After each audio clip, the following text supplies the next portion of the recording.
Ladies and gentlemen, independent Americans around the country and around the world, happy summer. We've been taking a break from new conversations, but there is a really important, urgent story that is unfolding that I felt we had to come back for. And there's a man that we need to talk to right now because, quite frankly, shit is unraveling in Afghanistan. There are urgent issues facing our communities on the homeland, and it's not off the radar. So this is one of those issues where I think we are uniquely positioned to bring you really important information, to bring you the Five Eyes, and to bring you an important and inspiring guest, a man that's been a heroic leader, a guy that I hope gets a humanitarian award of some kind. You may have seen him on CNN and other places, but he's been pounding away below the radar for a very, very long time, saving lives. And he took time away from saving lives right now to talk to us. He's a man I admire, I respect, and I just love having as a friend. I think he's a truly great American, a time when we're talking about patriotism and that term has gotten hijacked. This is a guy who embodies the best of the values that this country represents. My friend, the great and powerful Matt Zeller, welcome to Independent Americans, my friend. Thank you for having me, brother. It's an honor to be here. So you listen to the show, you know the deal. I want to get into a lot of heavy issues that you are, I think, better positioned to talk about than anybody in America and maybe anybody in the world. But before we get to that, where are you and how are you? I see behind you a drawing. I see a Giants football. I see a CNN Heroes Award, which is well-deserved. But where are you and how are you, man? I'm good, brother. Thanks for asking. I am in my home office in Oakton, Virginia. The Giants football is my dad got that for me during my deployment. He went to camp and got the members of the team to sign it. Like Eli's on that, Plexico's on it. And that was the year that they had won the Super Bowl. Like they won the Super Bowl that January. And our unit was a New York Army National Guard unit. And we were combined with a bunch of folks from New England at Fort Riley, Kansas. And they actually had this MWR facility set up where they had MPs down the middle. Because on one side, you had all the Giants fans. On the other side, you had all the Patriots fans. And the amount of shit talking that was going on was epic. And then when David Tyree, my boy from Syracuse, caught that ball, I mean, that was pandemonium. That is amazing. It's bittersweet that football is back because it means that summer is winding down. Yeah. But maybe it's reflective of these times because you've been in the middle of a lot of conflict over the last couple of decades. I want you to tell me, please, Matt. I don't know how we first met, but I started tracking your work. I felt like in the beginning of IAVA, I was like a one-man band. I was up on the Hill, and I felt like when I first met you, you were that guy. You had found No One Left Behind, or co-founded No One Left Behind, really the first organization in the space helping our translators and our allies overseas. You were an Army captain. I think you said a major in the reserves now. But can you talk about how did you get to this point? How did you become, and you are now really the foremost voice for our allies, our interpreters in Afghanistan, around the world. How'd you get to this point? How'd you get in this chair where now you're on CNN and you're literally screaming from the mountaintops as our friends are slaughtered? Well, simply put, Paul, I shouldn't be sitting here talking to you. The only reason I am is because my Afghan interpreter, my brother, a guy named Janice, saved my life in a battle on the 14th day of my war. So I served as an embedded combat advisor in Ghazni, Afghanistan. I arrived in Afghanistan in April of 2008. And on April 28th, it was a Monday, my unit and I were out assessing an Afghan police outpost in this district called Wagez. I'll never forget this place we went to because, first of all, these Afghan cops hadn't seen an American in about a year. And they hadn't been paid months. Nobody had there wasn't a regular uniform amongst them, right? Some guys didn't even have shoes. And I remember asking the commander, like, how much territory do you control around here? And he said, I control everything within 700 meters. And I said, that's a really specific number. What do you mean? And he goes, that's as far as my furthest weapon can shoot. Anything beyond that belongs to the Taliban. Mm. And his intelligence officer, this guy named Sadiq, comes up to me and he's like, listen, the Taliban around here roll around in cherry red motorcycles. If you see a bunch of guys in cherry red motorcycles, those are Taliban and they're trying to mess with you. So we did our assessment. We realized these guys needed a lot of training and assistance, and it was going to be hard to even just get out to them because we were in a really bad area to begin with. We left, and we had learned the day before an important lesson, which is that whenever possible, don't take the same road back to your base. So the day before, we had to drive literally into a valley where it was one road in, one road out. And there was, all you have to do is do a U-turn, and the Taliban just have to wait for you coming back to set up an ambush. This time we saw on the map that we could do a big circle and get back to like the main highway. So we started heading off on a route that no one had ever been on before. Not even the people that were doing our right seat, left seat rides, the people that we would be replacing who were trying to teach us about the environment we're in and sort of pass on their wisdom and knowledge gained through their deployment. No one had been on this road. And what we learned later is that the maps and the satellite imagery we had were from 1984. So I was 2 when they were made. They were 24 years old and they were worthless. And long and short, we got lost and ended up stopping and asking this Afghan farmer for directions. And he basically pointed us right into a Taliban ambush. They blew up our lead vehicle. We were the first unit in Afghanistan to be issued MRAPs. I remember that specifically being told, you were the first unit to be given an MRAP in Afghanistan, and they're RPG proof. Like they can't penetrate the armor. And Matt, an MRAP is a mine-resistant armored personnel vehicle. Is that what MRAP stands for? Yeah, it's So the one that we had is called an RG-31. It's made by It was made by BAE Systems. It was designed for use in the Angolan War, and they're specifically designed to survive roadside bombs. And this was, something you at IAVA had been pushing hard on to get Secretary of Defense Gates to put these things downrange because everyone was getting killed in Humvees, right? And thank God that effort transpired, because when my dudes rolled over a double stacked anti-tank mine that had been set up as a pressure plated IED, their vehicle was lifted up like a Coke can and thrown about 100 meters down the road. And when it landed, it didn't have an engine. And had they been we were told later by the engineers that had they been in a Humvee, they would have all died because the bottom of the floor would have just like pancaked them inside.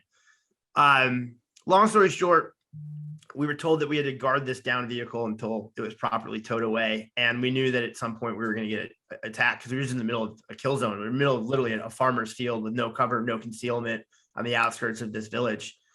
And that's what happened. About an hour into this, we had basically put everybody in a perimeter around this blown up vehicle. A dismounted perimeter to the extent that we could. There were 6 of us, right? I mean, it's not a very effective perimeter, but it was a 15-person, unit at the time. We were rolling 3 vehicles deep, which in hindsight sounds crazy because after this, most people went 6 vehicles minimum. But what we were doing was every 5 to 10 minutes, we were rotating one person off of the perimeter to get in the back of my vehicle because that way they could get air conditioning and just cool off. It was really hot, rest for a minute, and then most importantly, grab a case of water and a can of ammunition. That's a tongue twister, and bring it back to their foxhole. And this way, they're getting the perimeter refortified. Long story short, it was my turn to take a break.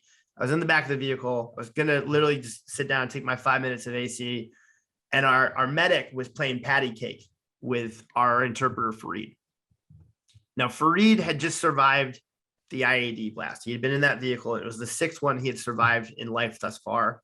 He hadn't been wearing his helmet. He hadn't been wearing his seatbelt. So he had a really bad concussion. And the medic was trying to keep him awake by playing patty cake with him because he was the only person who could talk to the villagers that we knew were near us to tell them to stay away, right? And if we ever took somebody like prisoner or a detainee, again, the only person who could speak. Our eyes and our ears. So we had to keep him conscious. And as I got in the back of the vehicle, Fareed said, I have to go to the bathroom.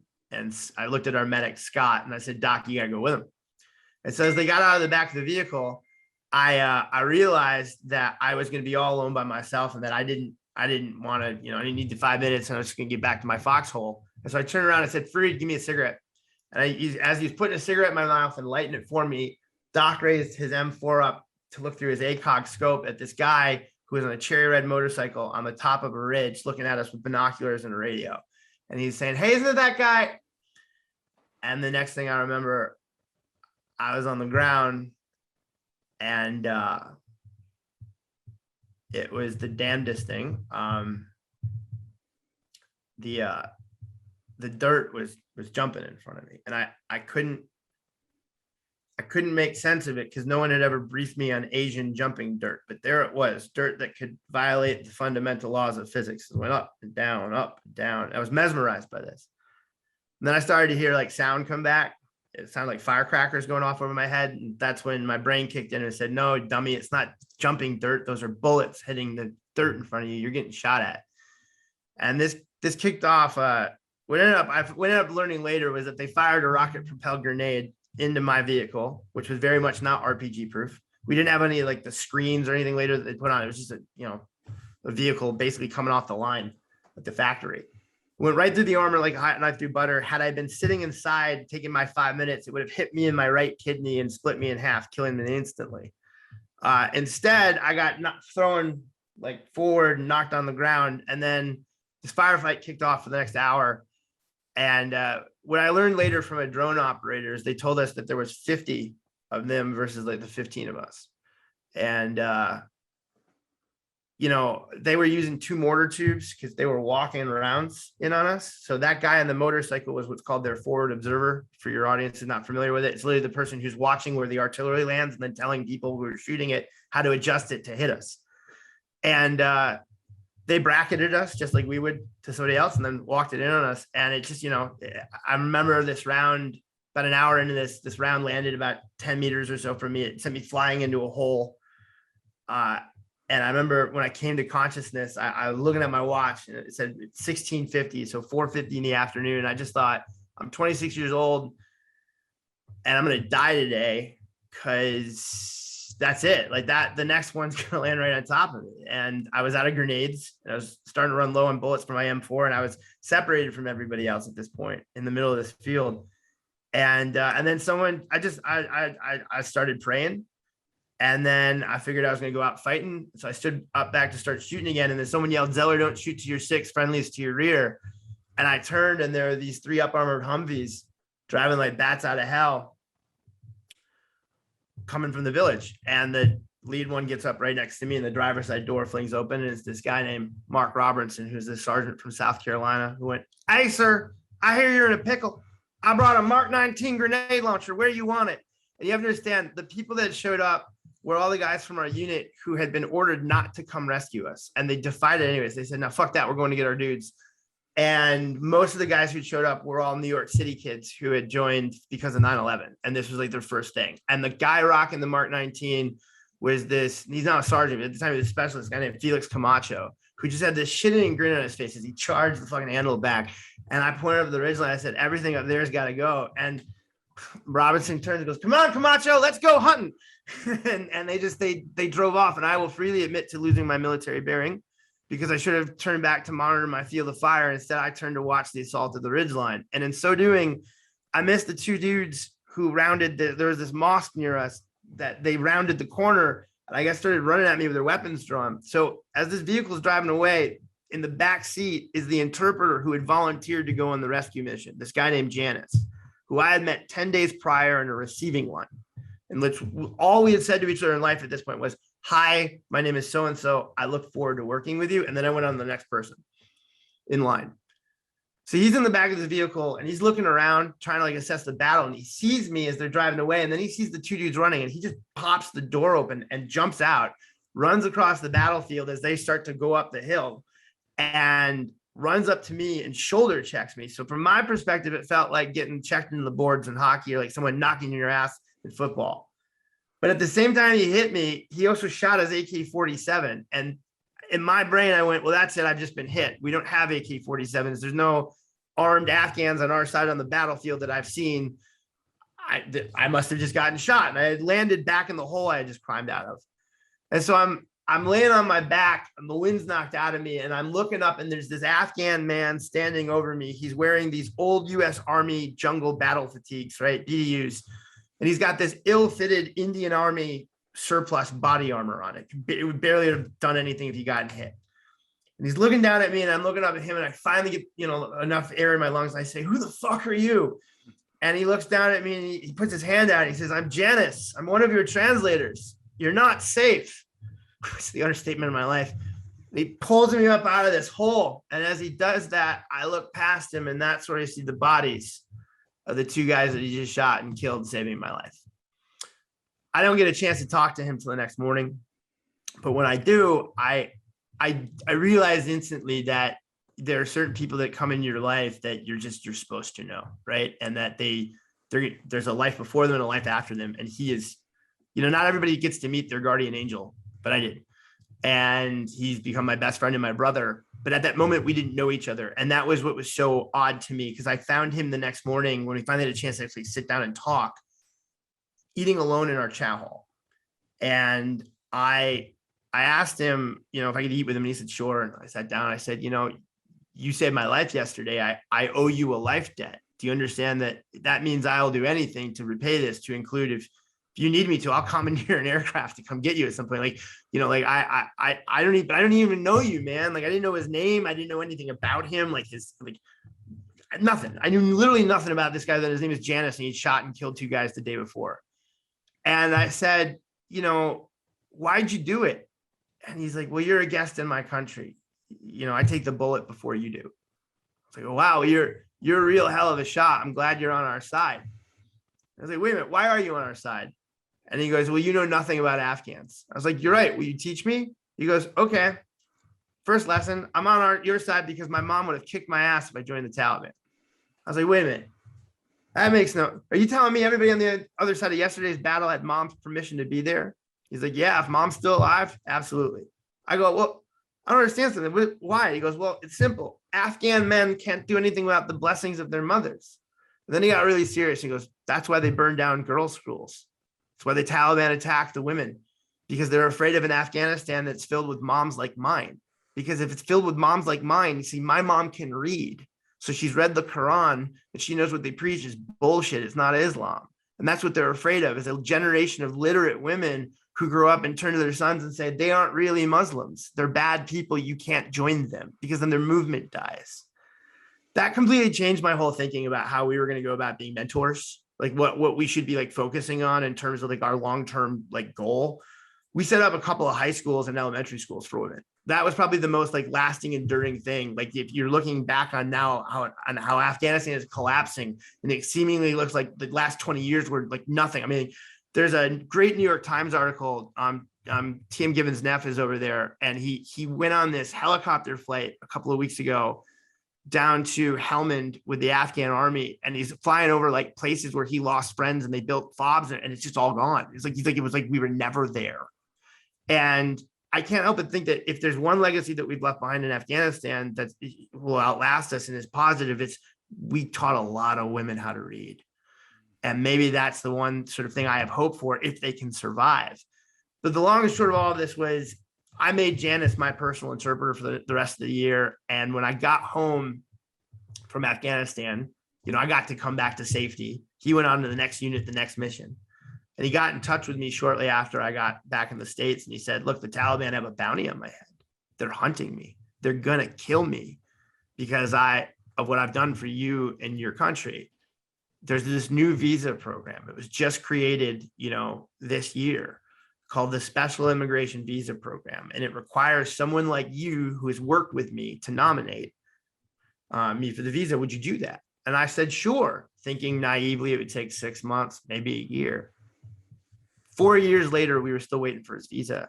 And at this point, he was working on a big base in Kabul where I thought he was safe. But it turns out he's like, no, dude, there's a hit team that lives just outside of the front gate that's waiting for me. The day that he loses his job, right, because the base is closing, is the day that they can kill him, because the privilege of being an interpreter, so long as you're employed, you get to live on the base that you work at, so you're guarded. Well, he found out in July of 2013 that base was being handed over to the Afghans in October, and that they weren't going to need the 400 plus interpreters who lived on the base to be there anymore. And so he's like, dude, you have till October to get me out of here. I'm a dead man. And so I had run for Congress in a previous part of my life, and I knew some folks in the media, and I knew some people in office, and I just started cashing every chip that I had, trying to get somebody to pay attention in government to get this guy his visa and get him out of country before the inevitable happened, the unthinkable. And it ended up working. We built a national advocacy campaign. We realized that we were going to have to embarrass the government into doing the right thing, and it worked. And then the Taliban, who read the US news, saw that we had done it, and they called up the anonymous tip line at the embassy with a throwaway cell phone and said, he actually works for us. Click. And the State Department revoked his visa. So then I had to call in from another previous life all the favors I had from being a spy at one point, working for the CIA, and get him polygraphed. He passed twice with flying colors, and then they put him on the next plane to America. And he's been here ever since. But when he arrived in the United States, I learned firsthand how little we actually give in terms of assistance to these people. He was allowed to bring one bag per person. It had to be under 50 kilograms and fit in the overhead flight. It's like, think about that for a second. If I told you were going to go to Antarctica for the rest of your life, like, what would you pack? They packed the family Quran and like pictures of like long dead relatives that weren't digitized, and like, the heirlooms that they're never going to sell. So he had nothing. And I was fortunate that because this had become a national media story, at the airport, there were a couple of members of Congress and a CBS News crew, like, filming the whole thing. And so I realized it was going to get more media attention. And so I started a GoFundMe page, like, then and there. I told the correspondent, apparently it's on me to help him get resettled. I was going through a divorce at that point. I had a 1-bedroom apartment. Like, I didn't have a place to put a family of 4 long term. And so I was like, if I'm going to have to help him get resettled, I'm going to have to raise some money. So we were really fortunate. People saw the story. Complete strangers donated $38,000 in just small increments, $100 here, $200 there. And so 3 days later, I go to the bank account where we deposit all the money, and I write him a check. He doesn't even know it yet. Like, I haven't told him any of this. And I've set him up with this small, modest, 2-bedroom apartment down the road from me. And I get to his apartment, and you have to realize he arrived in America on October 29th, 2013. So this is now October 31st. Important date. Because as I'm walking up, I realize I'm a bad friend, because there's a line of children at his front door, all in Halloween costume. And he's standing at the top, and he's got a wad of $1 bills, all the money he's brought with him to America. And per kid, he's giving each child $3. And he looks up at me and he goes, brother, you never told me you had so many beggars in America. But why are they dressed in such funny clothing and only asking for candy? Like, they're not good beggars. They should be asking for cash. So I'm helping them out. And I'm like, oh my God, it's Halloween. I haven't told you what Halloween is yet. I was like, first lesson, you're out of candy for the night. Kids, go home. And he's like, we gave out a lot of money. I was like, don't worry about it. And I sat him down. I pull out the check, and I said, brother, this is in thanks in exchange for your 8 years of frontline combat service with our country. I'm one of 5 Americans that can point to him and say that he's my guardian angel. There's 4 of us, 4 others, different units, different years of the war. None of us served together at all. But to a person, we can point to him and say, no, at some point he killed someone to save me, to keep me here. He has now a check in front of him that would have paid for his first year's rent and food. And when I tried to give it to him, he refused it and said, what about Ihsan and Maiwand and Latif and Jamshid and Habib? He was naming off all the other interpreters who at that point were still serving on our little outpost overseas. I said, what about them? He said, don't they deserve to be here too? I said, yeah, they do. What do you want to do with this? And he said, well, can we use this to start an organization to do with them, to do for them what you've done for me, help them get a visa. And then, it was through like putting out the word through friends and family in the greater DC area, which is where we live, that he needed a bed and he needed a couch. Just people showed up. And I realized Americans want to help. Mr. Rogers always says, look for the helpers. My goodness, it was at this point having to turn people away. There were so many people who wanted to help. And that was when there was an aha moment where if we're going to do this for those 5, then maybe we should do it for others as well. And this is a repeatable process. And so it started. Let me hold you there, Matt. Yeah. Number 1, let's take a deep breath. And I want to interrupt you because you're sharing so much. And I feel really privileged and honored that you shared that story and the length and the detail and the emotion. Every superhero has an origin story. That's the origin story of Matt Zeller and of Janice and of this organization. And I'm so glad you brought it back to look for the helpers, because we say it on this show all the time. And you embody that. And that's why I wanted to have you on right now, because I know parts of this story. I've never heard that whole story. And whoever's listening right now probably pulled their car over or stopped and sat down, because I will never forget that story. Anyone listening will never forget that story. And now it's our obligation to take it forward, to share it, and to empower you and Janice and everyone else to repeat those stories. I mean, down to the Halloween weirdness, right? Yeah. I've talked at length about my interpreters, and three of them. Muhammad Amamayez is in Nashville, Isam Pasha is in Connecticut, and Sid is somewhere in Iraq or dead. I don't know. And when Muhammad first landed in the U.S., he was in Nashville in a temporary housing project, basically. And he called me. I always remember when he called me. He said, "LT, why does no one in America speak English?" And he said he spoke English almost perfectly, had been educated in Ireland, and he was in a housing project with people who spoke exclusively Spanish. And he was just baffled, ended up in Tennessee. One of them came under an SIV visa. The other one came in the early days through a humanitarian religious organization. It was like, roll the dice and what city are you going to end up in?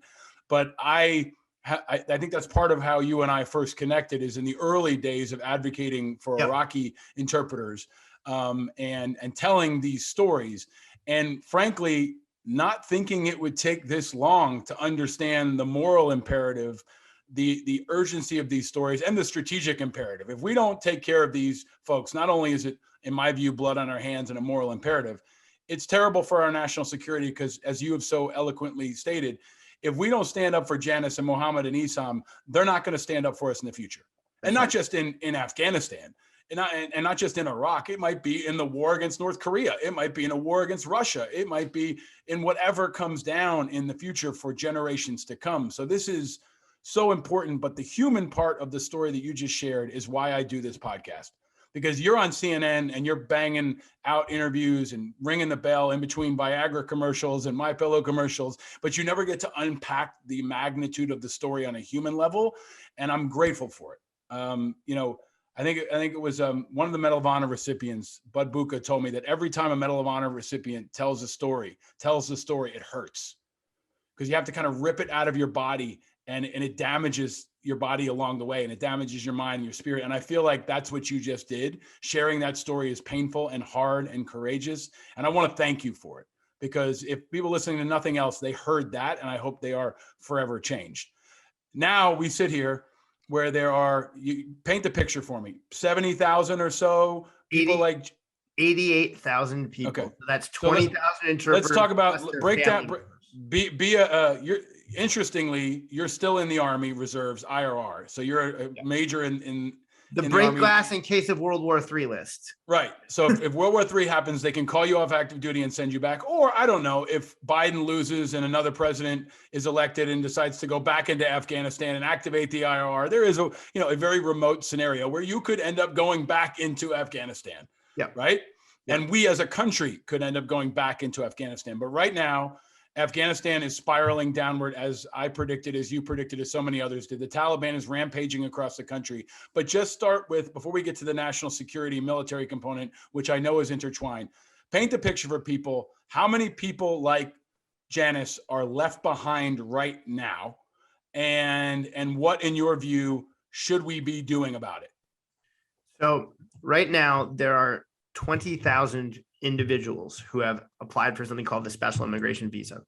These are mostly interpreters, but they're also people who served as engineers, aid workers, the people without whom we could not have accomplished what we have attempted to achieve over the last 20 years, right? They were absolutely essential to our effort, and they have faced the most dangerous of threats for that service, not just an attempt on their lives, but their families' lives are all directly threatened. The Taliban have a very North Korean sensibility about punishment. They will kill as many members of a family that they can get their hands on to try to show to others that this is the cost of American friendship. You should never partner with the US or with anyone else who tries to come to Afghanistan without our explicit permission. So when you extrapolate that out, 20,000 applicants plus their spouses and children, it's about 88,000 people. So just short of about 90,000 folks. So there's an organization called the Association of Wartime Allies, and I'm privileged enough to be on their board. They're run by an amazing force of nature by a woman by the name of Kim Stafiri, who they're all volunteers, and they've never actually, I think, even had like an in-person meeting. They're all virtual, collaborating around the world, but they assist and help these individuals with their visa applications. And so they have a very unique ability to pull that population. And what they learned is that half of them are currently outside of Kabul. And that's really important because for whatever reason, the Biden administration decided to wait until the absolute last moment, the 11th hour, to conduct the evacuation of these individuals. If, say, even 4 months ago, we had the people and resources in place to have basically anywhere in the country gone and picked somebody up and brought them to an airfield and flown them out. But instead of doing that, for whatever reason, the Biden administration decided to withdraw 95% of the military personnel and equipment that we had in Afghanistan from the bases that we should have been using to evacuate these people. What remains now is a tiny footprint of soldiers, about 600 to 700 Army soldiers and Marines who guard the embassy and the airport in Kabul, because that is the only place in the country that we are moving people to safety from. And what we have told that population is that you need to somehow get to Kabul to even qualify to get on this plane. Now, here's the problem. The Association of Wartime Allies pulled that population. What they found was that half of them, about 44,000, are outside of Kabul, and they have no means to get there. The Taliban control the roads in between Afghanistan cities. They have stolen the biometric database that we built, along with the equipment that you can use to access that database in the field. We had these special cameras called hide devices. And what they did was they took a picture of your iris, your thumbprint, right? Everything. And you can set up a checkpoint. You could just, somebody walks up, you take their picture. It's like if you go through Clear at the airport. Exactly. Think of it like a mobile Clear, right? Yep. The database is right there on the device. Well, they have that. And the problem is that they have the database that identifies if you used to work for us. And so they've erected these checkpoints in the city. So there's in between the cities. So there's really no way to drive in between the cities without CNN had a report a couple of weeks ago about an Afghan interpreter who was going from Kabul down to the city of Khost to pick up his sister for a religious holiday. And he got stopped at a checkpoint and he was beheaded. How did they identify him? This device. So that leaves attempting to fly. The only city in Afghanistan right now that is flying civilians on regularly scheduled flights to Kabul is Mazar-e-Sharif. And they're completely surrounded by the Taliban on all sides now. Literally as of yesterday, the Taliban encircled the city. So within the last 72 hours, the Taliban have taken 8 provinces in Afghanistan. They have launched major assaults on the largest cities, with the exception of Kabul. They've just launched a sustained, now month-long assault on the cities of Kandahar, Lashkar-Gah, Herat. And they've begun an assault on the city of Mazar-e-Sharif, which is, as we are talking, ongoing right now. Simply put, that population of Afghans who are outside of Kabul just don't have the means to get there. And so the reality is this: the Afghan government can't defend them. The Afghan military is too busy losing to the Taliban to move them themselves. And that leaves it up to someone else to do it.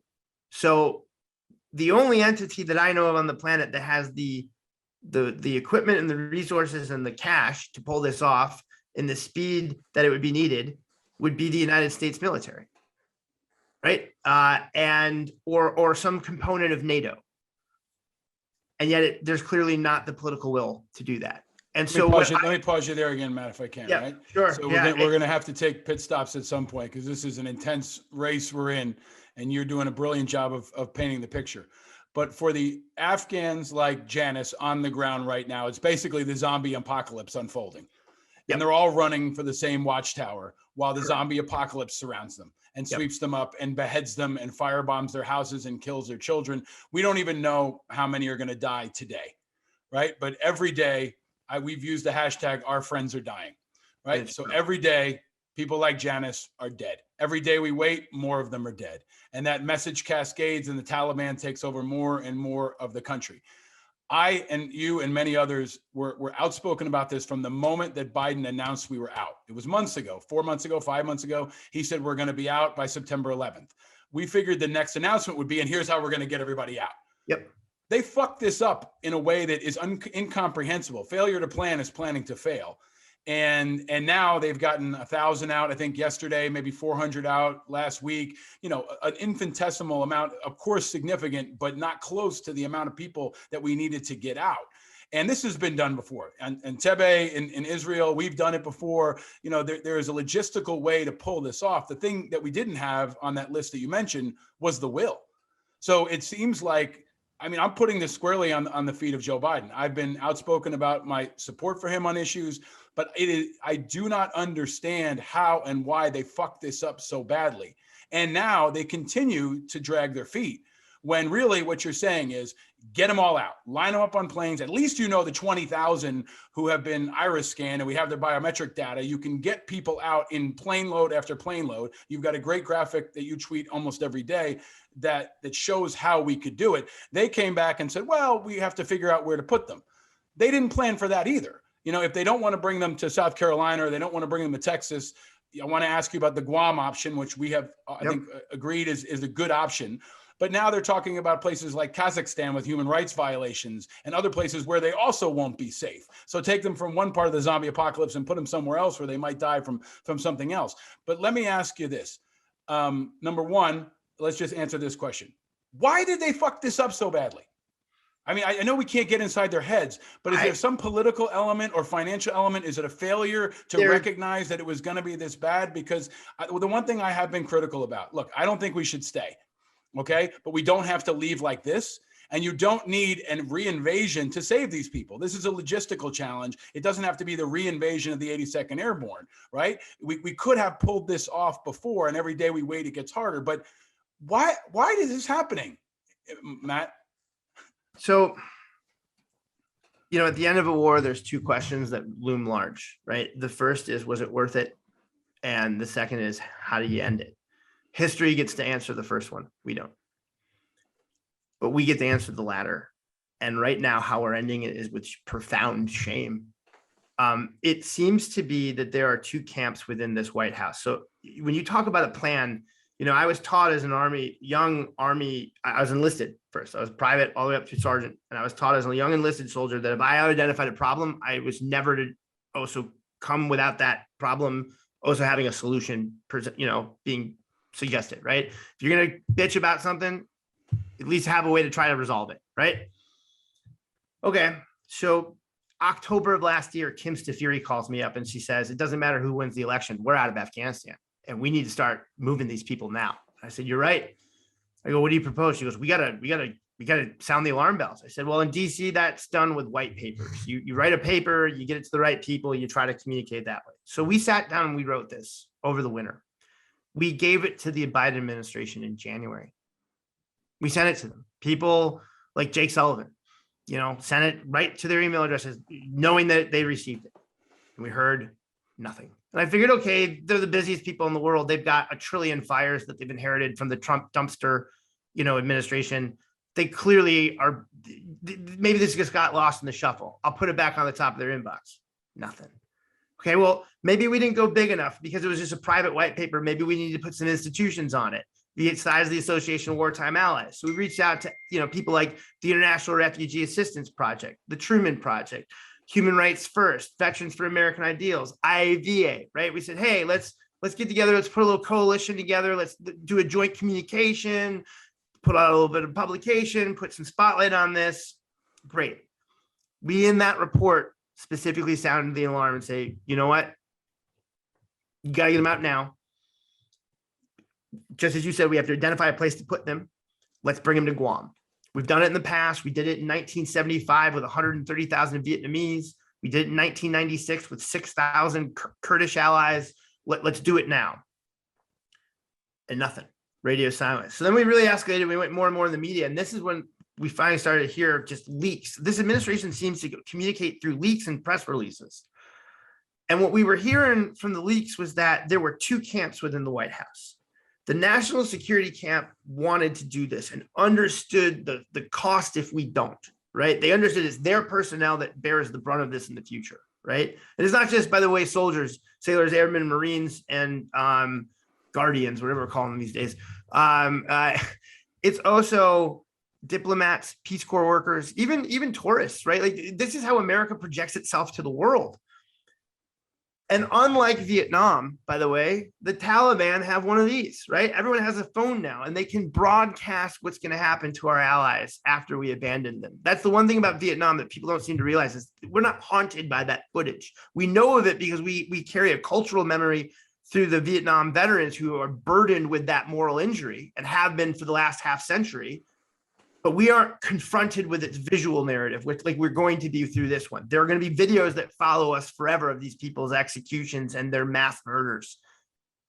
And so what we've learned is that while the national security camp gets this, unfortunately, there's a political camp. And that political camp, which seems to have the president's ear, failed to realize that Afghanistan was going to collapse this quickly. Really, truly believed, two, that the visa program was sufficient enough to save them, despite all of the problems we identified inherent therein. And three, and this is, Paul, this is the one that really grinds my gears. They seem to care more the fuck about the optics of a chaotic evacuation than the optics of mass murder. And so they're more concerned about their Saigon in 75 helicopter off of the roof of the embassy photo than doing the right thing. And here's what they don't fucking understand. Nobody ever talks about this. Nobody ever talks about where that helicopter went. It didn't fly to an airport. By that point, the North Vietnamese had blown up the airport. It was not usable. It flew to an aircraft carrier because we got lucky in Vietnam in that we had a bunch of boats to work with an ocean. Most of the people that we evacuated in the last week of South Vietnam's existence out of Saigon came out of the harbor on ships. We don't have that luxury in Afghanistan. And so what I fear is I've heard that the embassy is going to be closed at the end of the month. The Turkish embassy closed yesterday. It's literally next door to the Afghan presidential palace. I'm not sure there, other than our embassy and the British embassy, there might not be a more secure embassy in Afghanistan. And the Turkish felt so insecure that they have to close and leave. And by the way, their military currently guards the airport in Kabul. And they said that when we go, they go. Once there's no more international presence guarding that airport, international flights aren't going to fly there, which means even if you have a visa, it'll be worthless. So again, unless we take these people with us as we leave, they're going to die. And let me pause you there again, man. Another pit stop. Thank you for deconstructing this and for doing it with precision and passion. So what is unfolding is that moment where the helicopter, the plane takes off and the zombies kind of overtake that last person with their hand up in the air. But your point about that visual being worse politically than the visual of beheadings and cell phone videos coming out of Afghanistan that you're sharing on Twitter, I'm sharing on Twitter, we're sharing to try to get people out there is really important, because I think it's an abdication of leadership. It's a failure. The why doesn't even matter to me as much as the what, the fact that it is happening. And this is going to be a stain on all of us, and especially on President Biden, who should get this and should understand this. And the challenge that I've had lately is how they paint this rosy picture. And you can see Admiral Kirby, who I know, he's a friend, and before he went back into the Pentagon, worked at CNN with me. He's saying, well, the Afghan army's got to stand up. The Afghan army's, this is their fight now. That's bullshit. I mean, and we all know it. Like, we know they're going to fail. You can't watch a kid get pummeled by a bully and say, hey, the kid's supposed to fend for himself. You have an obligation to help that kid and to not let him get pummeled. So now we've got worse than a Taliban overrun. You've got a humanitarian disaster on your hands. And it's going to be even worse. So I guess the thing I want to go back to is you were back channeling me full disclosure, right, about a lot of this. And I told you the Guam option is specific. We got to put it out there, give people the history. And you've been running that to ground too. You got the governor of Guam, or others got the governor of Guam, to say, bring them. We want them. Guam's an incredibly patriotic place. There's an economic incentive, right? There's a history there and a cultural understanding, and it can be a good thing for our country. And I painted this picture. It's one flight. It's a 4-hour flight from Afghanistan. Instead of trying to fly them all the way here, which we're doing right now, it's literally one 4-hour round trip, like 4 hours each way. Well, I tried to paint a picture for people because you have to take the long view on all of this. There was a child of Sudanese refugees named Mu who won an Olympic gold medal a couple weeks ago, right? And her family escaped from South Sudan, when there was a genocide basically happening there. And now, fast forward 20 years later, she wins an Olympic gold medal. Like there are Afghan children yet to be born that can one day serve in the military, serve in Congress, win Olympic gold medals. Maybe cure cancer. Like that's the thing I tell Janice all the time. You have no idea the mitzvah that you've done. Yeah. So we're in heated agreement here. And now they brought a crew of like 400 to Fort Lee. They brought 1,000 in last night. They're bringing them in the cover of night, right? It's kind of this.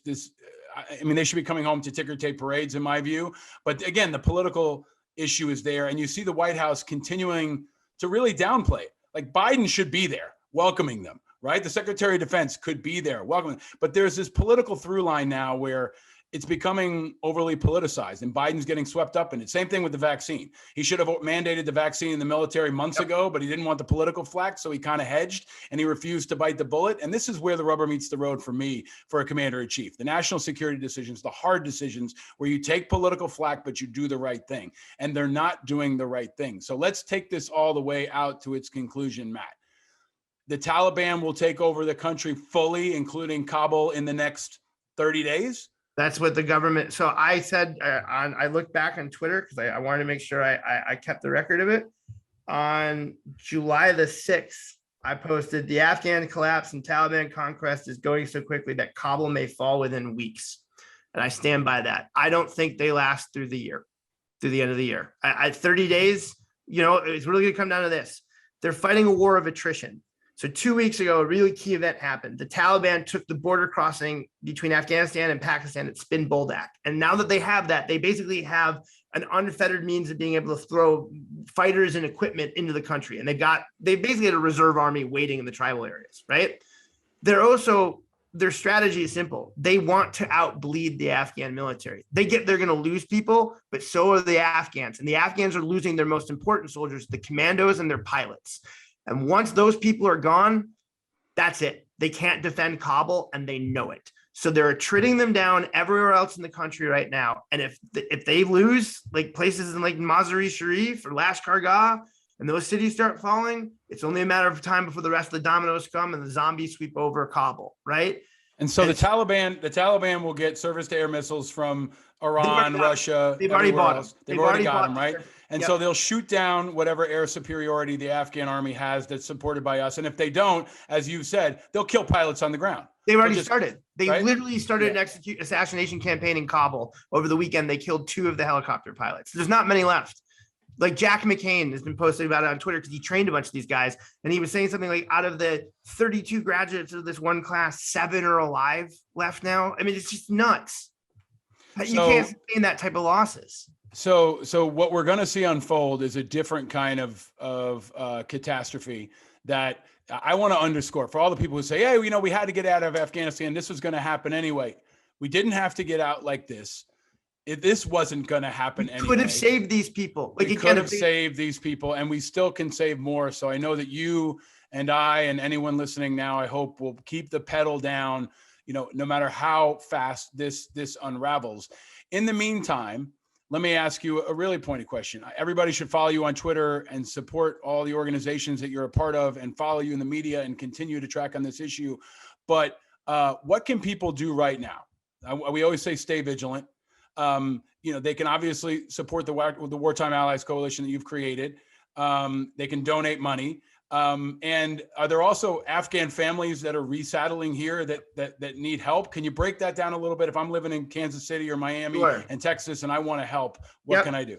I literally, so my podcast for Wartime Allies, just before getting on with you, I interviewed a guy, one of the first evacuee that we've actually been able to interview. He got here 72 hours ago. He's already in Dallas, Texas, where he's starting his new life.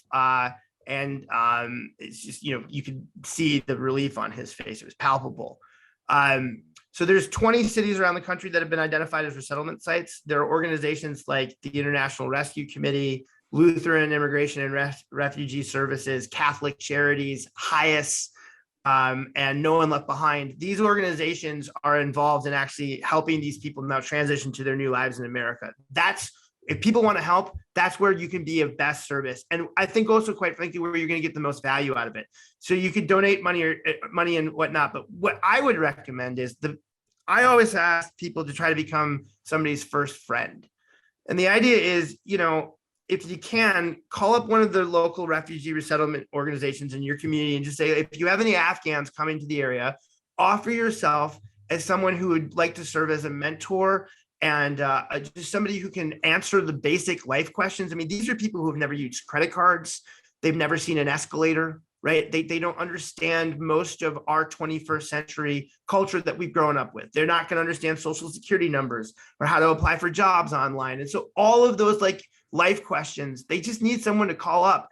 If you offer yourself to be that person, I guarantee you, as much as you think you're going to be helping them, they're going to help you in kind equally. And you're going to gain not just a friend, but potentially a family member. These will be people that will be at your Thanksgiving dinner table. Yep. They were at my wedding, and they'll be at my funeral. Same. Right. And, you have saved more than we'll ever know. You're going to save more than we'll ever know. You and I know that we'll never feel like we saved enough. Yep. But in war, my friend Todd Bowers had a great line when he said, when I came back, everybody used to always ask me how many people I killed. They never asked me how many people I saved. And it's now clear how many you're saving. And I hope people who are listening can help us save more. This is happening right now. This is why I know it's August, people are on vacation. Everybody wants to disconnect. That's part of the reason why this is happening, is because people aren't paying attention. They're not staying vigilant. It shouldn't be partisan. This is where the rubber meets the road. This is gut check time for America. And you can do something today to help. And Matt Zeller, you're doing something every day to help. I know you're a fan of this show. So I'm going to ask you if you can stick around, and we'll do a special a car question, drink, happy, angry for my Patreon subscribers, which I got to give a big shout out to. They've helped us power through this entire summer. We'll have that extra content for Patreon members, and we'll have some video of this and resources at independentamericans.us. Let me ask you one last thing, man. What do you want people to think about when they process this interview and they go to bed tonight? You've given them a ton to think about. But you're one guy who's shown what it means to be a helper. Your family and this country is very proud of you. So I want to thank you for that, because I know it's fucking hard. You said you're fine, but I know when you hang up this call, you're going to take texts from people who say, Mr. Zeller, I'm in Afghanistan, save me. I'm getting them. I'm getting them on Twitter DM because I know you. And it's a huge burden. So I want to thank you for taking that on for all of us, but also ask you, what's the thing you can't say when you're on CNN that you want to say here?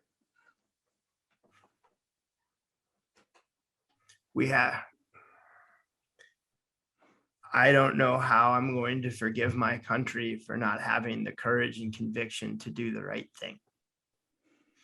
And that is something that I was warned about by a Vietnam veteran by the name of Jan Scruggs, who built the Vietnam Veteran Memorial Wall. When No One Left Behind first got started, Jan offered to help me and had me over to his house. And when I walked in, he walked me into his office and he pulled out a photo of him as a much younger man. And standing next to him in that photo was his Vietnamese interpreter. And he said, I've spent the last half century wondering what in the fuck happened to this guy. He goes, you and your brothers and sisters don't need that fucking moral injury. It's bullshit. That's why I'm going to help you. We can't do this shit again. I'm haunted by the idea that there's a bunch of our brothers and sisters who are now going to be in a lot of pain, because the other calls that I'm getting are from folks that we served with. Maybe not, we didn't even know, but they served alongside us, right, in this effort. And they're saying, hey, I'm trying to do from my interpreter what you've done for yours. What can I do now? And the reality is not much. Tell them to get out, by ever means they possibly can. So when people go to bed tonight, and they're listening to this, I just ask them to think about this. Where you place in the birth lottery doesn't matter. It's what you do with your life that counts. And these people have done so much for our country. We should be doing everything to try to save them. Thank you, brother. Thank you for your leadership and your example. And I want you to know, and I want folks to know, pressure matters.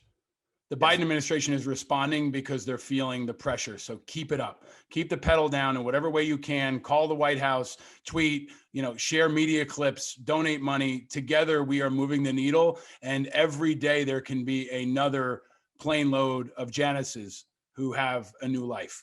So this is where the rubber meets the road. And Matt Zeller, you're a true hero, my friend. Thank you for all that you do. Thank you for staying vigilant for all of us and giving us hope in tough times.